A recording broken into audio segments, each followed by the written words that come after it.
కనుమరుగవుతున్న మహాప్రసాద్ పొగంపరమైన స్థాయికి పేరుగాంచిన ఆలయ వంటగదిలో మరొక ఆసక్తికరమైన లక్షణం ఉంది. వంటగది నుండి పొగ నేరుగా ఆకాశంలోకి లేచి ఒక నిర్దిష్ట ఎత్తులో రహస్యంగా అదృశ్యమవుతుంది.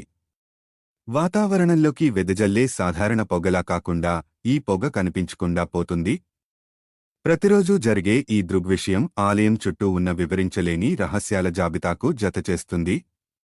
జగన్నాథ దేవాలయం గురించిన ప్రతి ఒక్కటి దైవం చేతితో తాకుతుందనే నమ్మకాన్ని బలపరుస్తూ భక్తులచే ఇది దైవికమైన సంఘటనగా పరిగణించబడుతుంది. 9 నబకలెబర యొక్క ఆచారం అనేది జగన్నాథ, బలభద్ర మరియు సుభద్ర యొక్క చెక్క విగ్రహాలను సాధారణంగా ప్రతి 12 నుండి 19 సంవత్సరాలకు ఒకసారి మార్చే అరుదైన మరియు అత్యంత ముఖ్యమైన సంఘటన. ఈ ప్రక్రియలో కొత్త విగ్రహాల కోసం ప్రత్యేక వేప చెట్లను ఎంపిక చేసేదారు అని పిలిచే ఒక